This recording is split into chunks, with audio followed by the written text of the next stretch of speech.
Sulawesi Utara akhir-akhir ini dihebohkan dengan pengungkapan kasus yang berkaitan dengan kekerasan perempuan dan anak. Mulai dari kekerasan rumah tangga, pencabulan, pemerkosaan, hingga berakhir pada pembunuhan. Yang lebih ironisnya, sebagian besar kasus tersebut korbannya adalah anak-anak di bawah umur.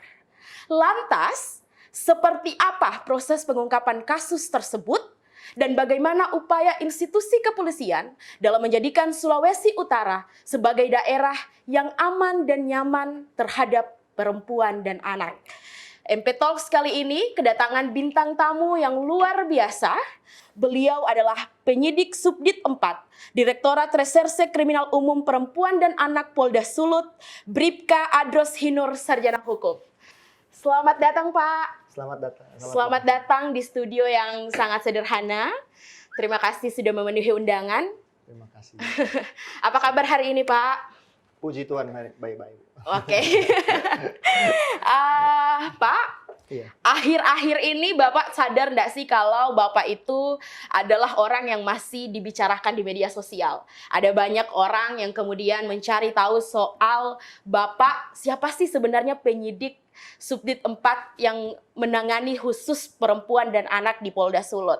Nah, sebelum orang lebih jauh ke sana, mungkin pemirsa MP Talk yang ada di rumah ingin mencari tahu lebih dekat lagi bagaimana proses Bapak di karir kepolisian. Mungkin bisa dipikir. Ya, selamat baku dapa sebelumnya. Iya. Ya, kalau untuk di kepolisian sendiri, kebetulan saya 2010. Oke. Oh, masih baru, lumayan baru. Ya, lumayan baru. 2010 masuk polisi itu dari sumber sarjana. Jadi kami pendidikannya itu di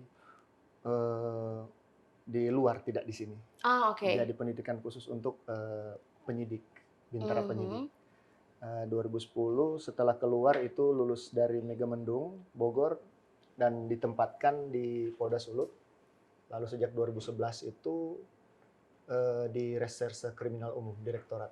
Kebetulan saat itu langsung di Subdit, langsung di unit PPA. Waktu itu belum Subdit. Oh, belum Subdit. Iya, Ya, jadi masih berupa unit. Jadi bagian dari salah satu Subdit, jadi PPA itu masih unit. Sejak 2011 sampai sekarang, Bu, ya. Oke. Kalau jadi polisi sendiri, apakah memang cita-cita dari kecil atau pada akhirnya diberikan support system oleh keluarga jadi polisi karena memang ayah atau keluarga ada yang polisi? Ya, kebetulan Om ada yang polisi juga. Cuman kalau cita-cita ya ada keinginan juga dari kecil untuk polisi. Sebenarnya lebih ke cenderung ingin yang pekerjaan yang lebih menantang, Bu. Karena polisi itu pekerjaan menurut saya dulu pekerjaan paling menantang. Oke. Karena polisi adalah pekerjaan yang menantang. Berbicara soal menantang, orang lebih spesifik soal tugas dan fungsi Bapak seorang penyidik. Nah, akhir-akhir ini kan seperti apa yang saya katakan tadi bahwa banyak sekali pengungkapan kasus yang berkaitan tentang kekerasan perempuan dan anak. Bagaimana proses dari pengungkapan kasus-kasus tersebut dan sejauh ini sudah seberapa banyak kasus yang berhasil diungkap? Secara umum, Bu, jadi kalau berbicara pengungkapan, semua fungsi kepolisian juga itu baik dari tingkat Polda sampai Polres bahkan Polsek ada pengungkapan dan penanganan seperti itu. Cuma banyak juga yang jarang tersorot media. Seperti itu. Kebetulan saja yang akhir-akhir ini viral mungkin karena kasus-kasus tersebut dianggap mungkin masyarakat ya kasus yang cenderung luar biasa. Karena yang pertama seperti Bu Ayu bilang tadi melibatkan orang-orang terdekat, terus korbannya juga anak-anak sebagian besar adalah anak-anak di bawah umur, ya miris kita sama-sama melihat ini kan. Jadi kami selaku pihak kepolisian, dalam hal ini kami penyidik, ya kami juga merupakan pengabdian kami ke masyarakat, jadi kami menangani dan mengungkap kasus yang seperti itu. Kebetulan waktu beberapa kali ya di subdit kami yang mengungkap seperti itu. Sejauh ini ada berapa total kasus yang kemudian heboh yang diungkap karena mungkin ada desakan publik dan lain sebagainya yang akhir-akhir ini mungkin yang Bapak tangani? Jadi sebenarnya kita kembali ke awal, Bu Ayu. Jadi Subdit 4 Renakta ini adalah subdit yang cenderung masih baru di Direktorat Reserse Kriminal Umum. Jadi di Direktorat Reserse Kriminal Umum Polda Sulut itu ada 4 subdit. Pertama Subdit Kamnet, Keamanan Negara, kedua Subdit Harda, ketiga Jatanras, Subdit Jatanras. Nah, itu bagian PPA dulu bagian dari Jatanras. Nah, Subdit 4 yang paling baru adalah Subdit Renata ini, Remaja Anak Wanita. Pasca adanya Subdit itu, kami itu bertugas untuk menangani permasalahan yang berhubungan dengan anak dan perempuan. Ya notabene kalau kita tahu bersama pasca ada undang-undang seperti yang paling baru itu paling aktual itu Undang-Undang Kekerasan Seksual, Undang-Undang Nomor 12 Tahun 2022, tentunya penanganan anak dan perempuan itu perlu secara khusus. Seperti itu. Tidak sama dengan penanganan untuk kasus-kasus yang lain. Jadi di situ juga kami bukan hanya menunggu laporan, Bu.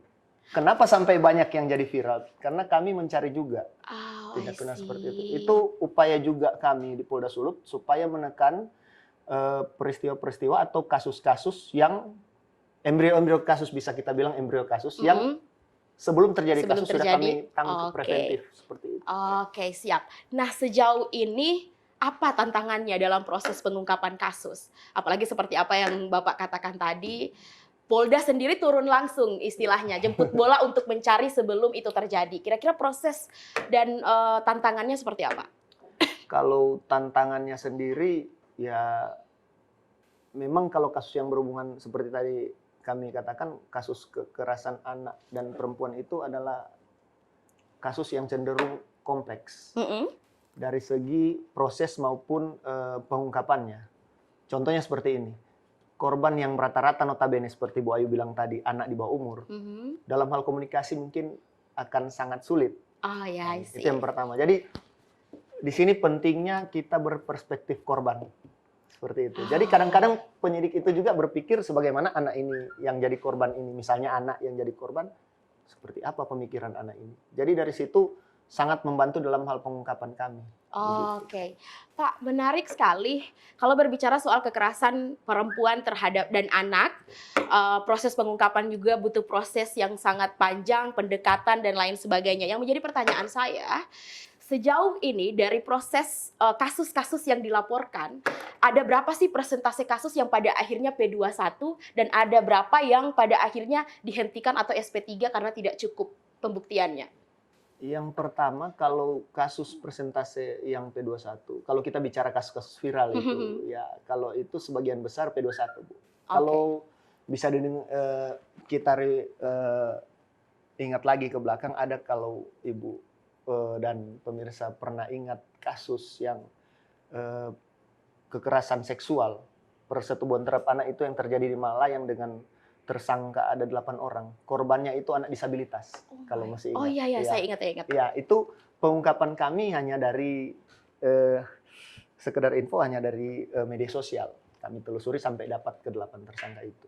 Nah, itu P21. Ya, itu sekarang sudah disidangkan dan sudah diputus di pengadilan, sudah berkekuatan hukum tetap. Ya waktu itu putusannya juga sekedar informasi ultra petita. Ultra petita itu lebih tinggi dari tuntutan jaksa, putusan hakim. Sekarang masih menjalani. Begitu juga menjalani di rutan. Begitu juga dengan kasus juga viral InDriver online. Itu sempat viral. Iya. Itu juga sudah berkekuatan hukum tetap P21 juga. Jadi rata-rata memang yang ditangani di kami itu memang semua P21? Iya, karena kasus-kasus anak dan perempuan ya itu kita mesti lanjutkan kan demi keadilan dan untuk korban sendiri. Menarik sekali buat saya. Mohon maaf Pak kalau agak lebih spesifik saya nanya. Kalau berbicara soal kasus yang pada akhirnya P21.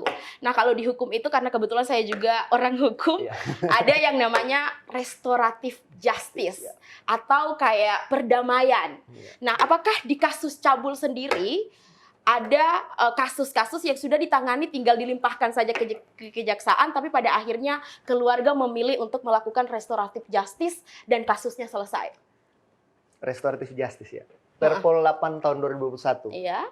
Peraturan Kapolri. Jadi untuk restoratif justice sendiri penyelesaian itu di luar proses hukum. Iya. Tapi itu hanya berlaku pada kasus tertentu, Bu.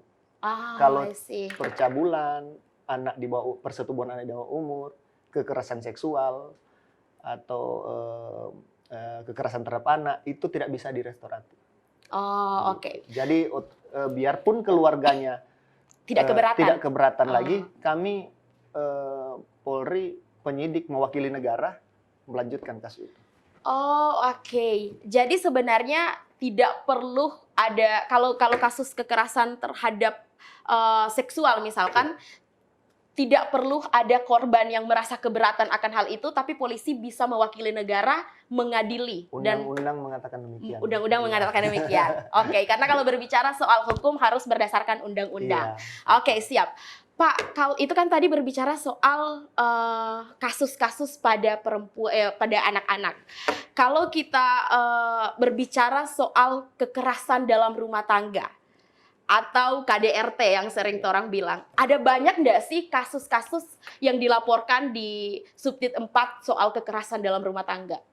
Kalau KDRT sendiri, Undang-Undang 23 tahun 2004 itu banyak yang dilaporkan. Baik ke istri maupun anak, ataupun orang lain dalam lingkup rumah tangga. Jadi kalau ditanya banyak atau tidak, banyak Bu dilaporkan. Banyak, tapi banyak juga yang diselesaikan. Oh, banyak juga yang diselesaikan. Nah, kembali lagi ke restoratif justice tadi. Jadi kalau KDRT ada merupakan delik aduan dan itu bisa. Oke.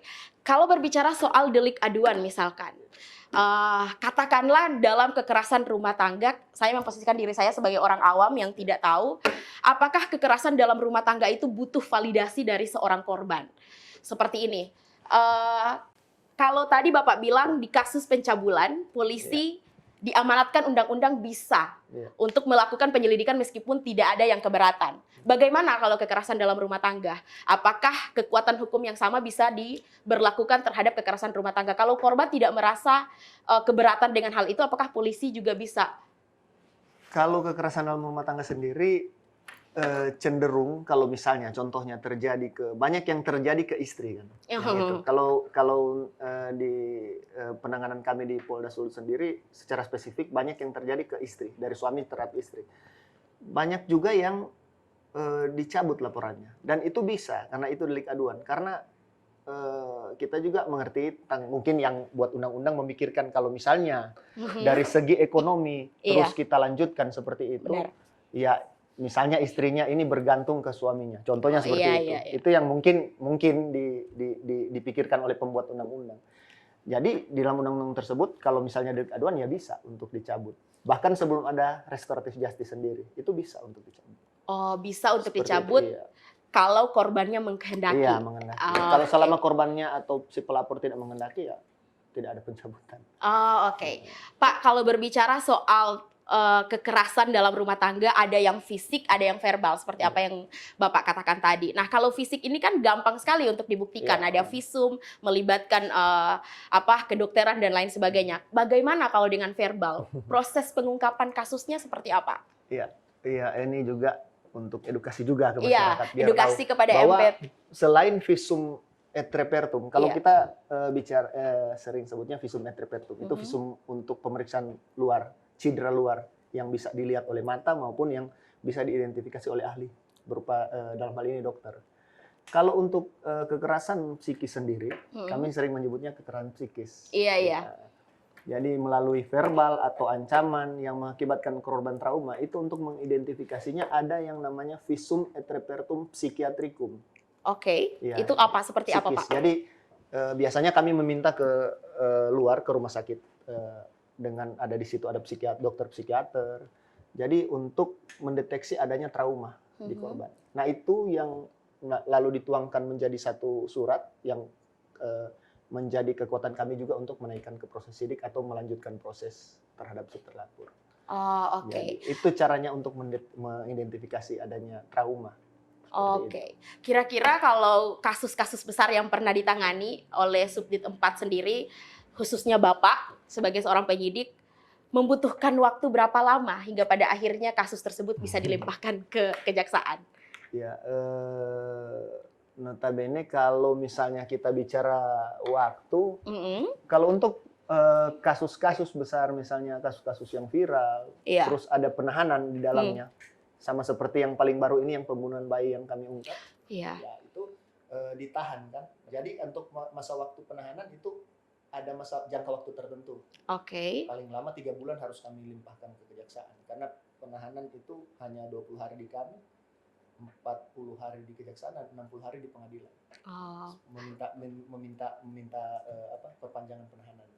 Oke. Maksimal hukumannya untuk pelaku kekerasan seksual terhadap anak itu kira-kira berapa, Pak? Kalau kekerasan, contohnya yang Iya. paling baru itu yang pembunuhan anak. Kalau itu bisa sampai 15 tahun bahkan lebih, 20 tahun bisa jadi. Karena dia di situ kalau untuk kasus, contohnya untuk kita ambil contoh kasus itu sendiri, jadi kami terapkan Undang-Undang Perlindungan Anak, Undang-Undang 35 2014 tentang perubahan 23 tahun 2002. Jadi di situ pada pasal 80 ayat 1, 3 dan 4, khususnya itu ayat 3 dan 4 ada pemberatan. Oke. Jadi di situ ditambah sepertiga karena dia ayah kandung. Oke. Terus karena menyebabkan meninggal juga ditambah sepertiga seperti itu. Jadi ada beberapa pemberatan yang bisa sampai 20 tahun. Oke, 20 tahun maksimal penjara ya. Oke. Pak, kalau berbicara soal pembunuhan bayi yang melibatkan ayah kandung sendiri, ini kan sebenarnya menggelitik masyarakat Sulawesi Utara sebenarnya. Kok bisa-bisanya anak kandung dibunuh oleh ayahnya hanya karena main game online kalau nggak salah, Pak. Nah, dari proses penyelidikan yang dilakukan, ada nggak sih motif yang berkaitan dengan psikolog yang pada akhirnya ditemukan oleh penyidik? Kalau motif psikologi sendiri, saat ini sedang juga kami mintakan pemeriksaan terhadap yang bersangkutan. Kebetulan kalau pemeriksaan psikiatrikum itu, Wayu, tidak hanya cukup sekali 2 kali. Ada beberapa tahap. Jadi ada pendalaman, ya itu yang lebih mengetahui adalah psikiater. Jadi sementara menunggu juga hasil untuk pemeriksaan psikologisnya dia. Tapi kalau dari pandangan kami secara umum, ya dia bisa mempertanggungjawabkan perbuatan pembunuhannya tersebut. Ya, seperti yang kami jelaskan tadi, bahwa untuk pemeriksaan psikologis yang bersangkutan, dalam hal ini si tersangka, si oknum ayah ini, perlu beberapa kali pendalaman oleh psikolog. Jadi ada pemeriksaan, ya ada MMPI segala macam, itu tidak cukup hanya sekali. Jadi sementara juga menunggu hasil dari pemeriksaan tersebut, prosesnya tetap kami jalankan. Seperti mengirimkan berkas ke kejaksaan. Pelaku tetap sudah ditahan? Dalam penahanan. Oke, dalam masa penahanan. Batas tertentu. Oke. Pak, kalau kasus yang di Bolmong kemarin sempat viral, itu memang lokus deliktinya mungkin di Polres sana kan, Pak? Iya, di Kota Mobagu. Itu kalau Bapak melihat sendiri seperti apa? Kira-kira kalau DP pelaku sendiri bisa dijerat hukuman seperti apa? Karena ada pemerkosaan juga, diduga pemerkosaan, lalu dibunuh. Seperti apa kira-kira, Pak? Kebetulan itu yang tangani Kota Mobagu. Kalau yang seperti itu juga, Bu, notabene sama, dia kekerasan terhadap anak. Jadi yang mengakibatkan anak meninggal. Bisa juga nanti ditambah dengan pasal pembunuhan di situ.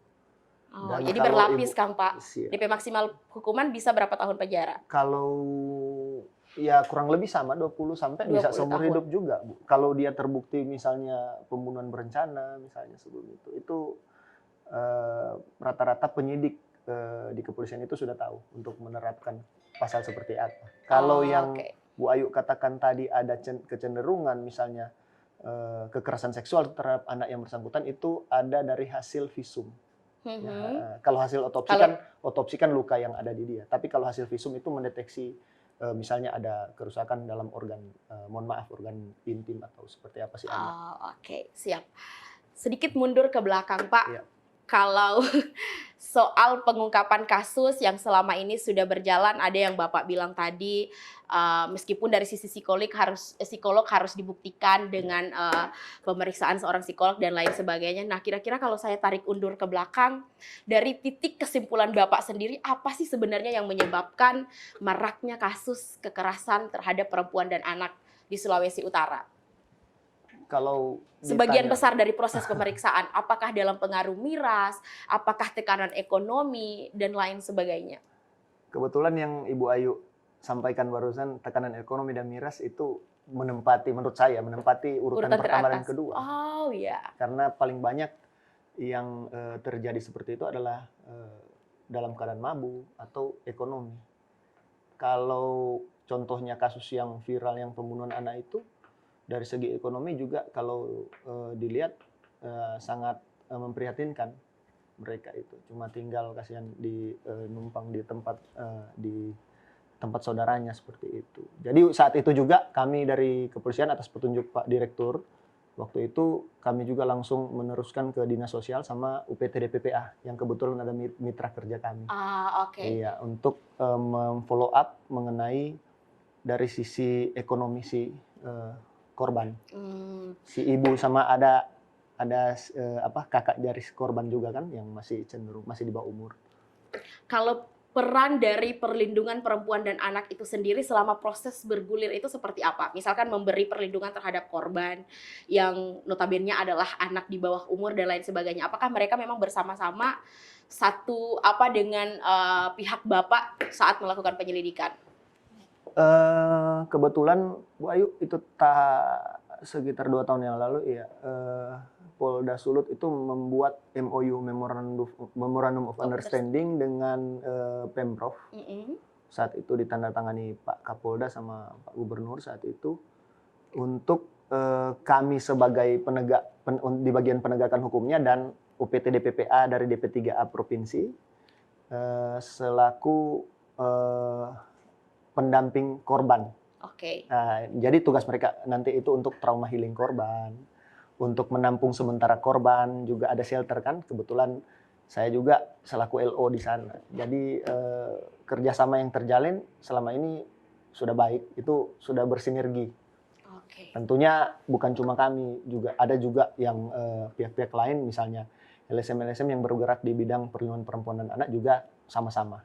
Oke, karena menurut saya itu adalah hal yang sangat penting karena belajar dari pengalaman sebenarnya ada banyak orang yang mengalami kekerasan seksual sebenarnya, tetapi mereka tidak punya kepercayaan diri untuk melaporkan karena merasa tidak dilindungi. Tidak bisa speak up karena mereka tertekan, takut, malu dan lain sebagainya. Nah, kira-kira usaha apa yang dilakukan oleh tim penyidik bekerja sama dengan Dinas Perlindungan Anak untuk bisa memberikan edukasi kepada masyarakat bahwa ayo speak up kalau memang merasa ada hak-hak yang diganggu? Kalau dari penyidik sendiri, tentunya dari dulu sudah ada di kami itu ada fungsi Binmas yang bimbingan masyarakat. Fungsi Binmas, Humas itu yang menyuarakan kalau ada tindak pidana, ayo lapor seperti itu. Pak Kapolda juga kami ada program kalau Bu Ayu lihat Jumat Curhat itu. Jumat Curhat. Ya. Silahkan itu dicurhat ke. Jadi hari ini boleh curhat, Pak. Jadi beliau sangat antusias untuk mendengar komplain atau unek-unek dari masyarakat yang diteruskan ke kami tentunya. Jadi baik dari situ bisa ataupun itu ada layanan via WhatsApp atau nomor telepon. Beliau langsung WhatsApp bisa, Bu. Iya, itulah. Sekarang beliau juga mendukung tugas kami tidak lepas juga dari dukungan beliau. Jadi untuk melaksanakan tugas tim penyidik dari Subdit 4 tidak terlepas dari dukungan Kapolda Sulawesi Utara.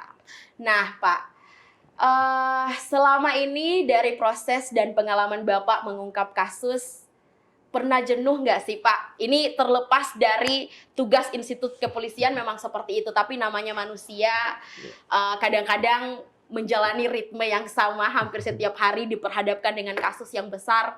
Ada nggak sih, Pak, yang tiba-tiba penyelidikannya udah hampir selesai, sudah mau dilimpahkan ke kejaksaan, lalu tiba-tiba damai? Ada kekesalan tersendiri nggak, Pak, di sepanjang pengalaman Bapak berkarir? Banyak yang seperti itu, Bu. Sudah. Karena kan rugi waktu, tenaga, bukan berbicara rugi, kita tidak bisa berkompromi ketika menyelesaikan sesuatu, tapi maksud saya dari sisi manusiawi kita lah. Kalau dari sisi manusiawi, ya bohong kalau bilang tidak ada rasa jenuh. Tetap ada rasa jenuh. Cuma kembali lagi, Bu.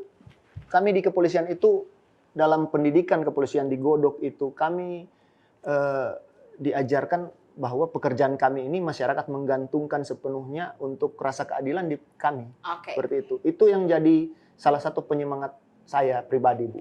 Karena ketika saya pribadi memikirkan bahwa untuk jenuh atau berhenti atau bosan, saya kembali melihat ke belakang bahwa ada masyarakat yang menggantungkan rasa keadilan, rasa amannya ke saya seperti itu. Oke. Tidak pernah merasa jenuh karena merasa ada masyarakat yang menggantungkan keadilan. Iya. Seperti apa penjaminan keadilan yang diberikan terhadap pengungkapan kasus? Ya itu misalnya kasusnya harus diselesaikan sampai Oke. selesai seperti itu.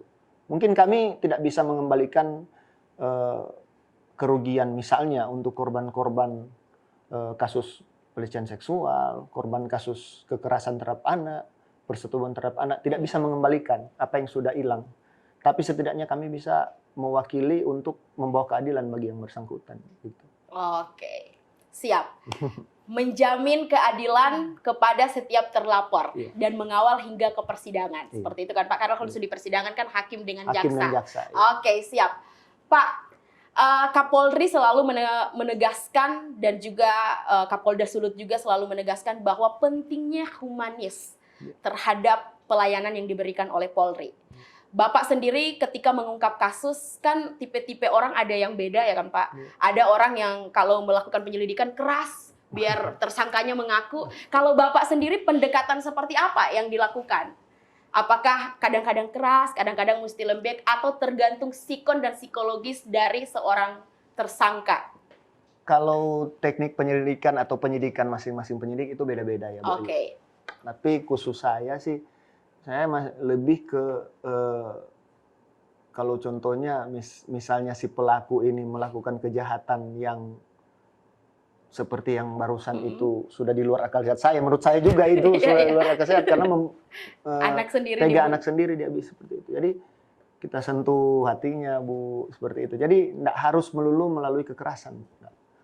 Ada hal-hal yang malah melalui persuasif ngomong sendiri dia. Seperti itu. Nah, itu yang paling penting buat saya. Kayak seberapa penting sih humanis dan pendekatan itu terhadap suksesnya penyelidikan dan penyelesaian kasus? Sangat penting, Bu. Sangat penting. Iya. Benar kata Pak Abur, kita harus humanis seperti itu. Oke. Karena polisi juga kan berasal dari masyarakat. Oke, polisi berasal dari masyarakat dan juga mengayomi dan melayani masyarakat.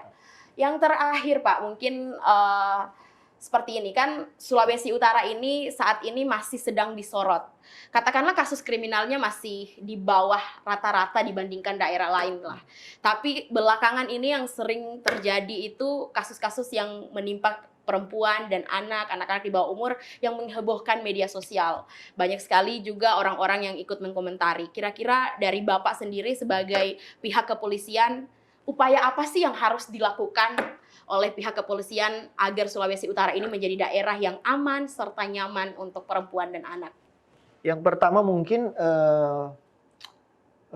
dari pengalaman kami di Direktorat Reserse Umum sendiri, Bu, itu yang paling penting adalah edukasi. Oh, edukasi. Okay. Karena paling sebagian besar para pelaku ini ketika kami lakukan penyidikan, jadi mereka sebagian besar ya tidak tahu bahwa yang dilakukan dia ini ada konsekuensi hukum. Okay.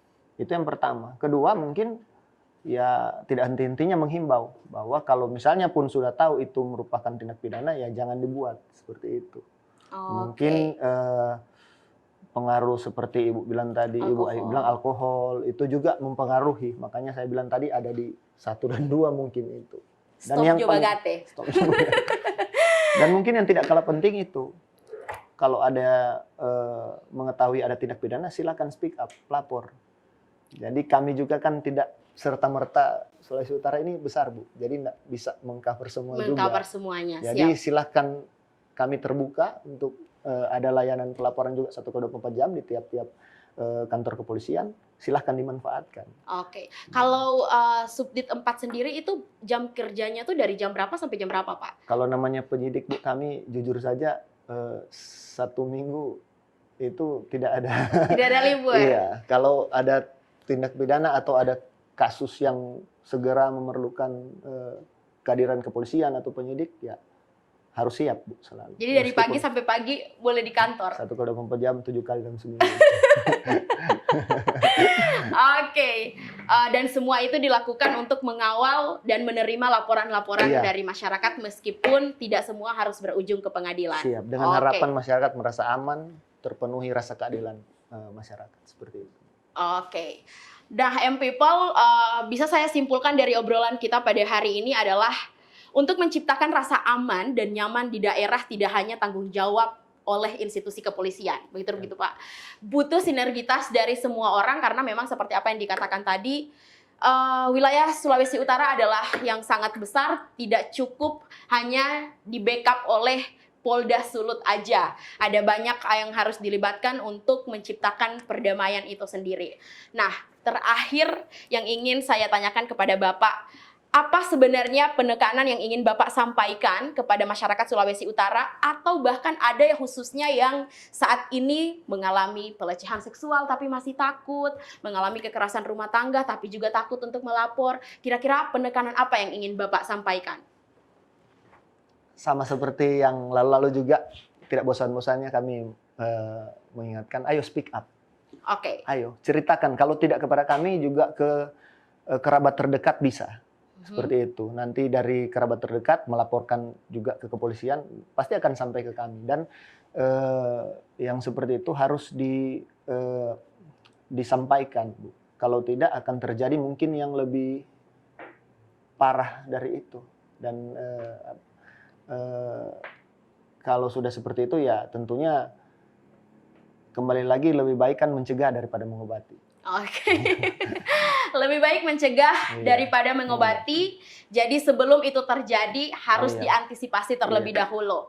Dan M-People, terima kasih karena sudah menyaksikan tayangan ini dengan bintang tamu kita yang luar biasa. Bapak, terima kasih banyak sudah menyempatkan waktu untuk datang di MP Talks edisi kali ini. Semoga upaya Bapak dalam melakukan penyelidikan dan pengungkapan kasus yang terkait kekerasan perempuan dan anak bisa sukses. Lancar, bisa sampai P21 disidangkan dan memenuhi rasa keadilan bagi masyarakat yang melapor. Karena itu adalah yang paling penting sesuai dengan slogan Polri. Oke, terima kasih banyak M-People. Jangan lupa share, like, dan komen. Sampai bertemu di edisi selanjutnya dengan bintang tamu spesial lainnya. Terima kasih, saya Ayu Rahmi Rais dan Bribka Andros. Terima kasih Pak. Terima kasih, Bu Terima Ayu. kasih sudah datang di Manado Post Talk. Terima kasih.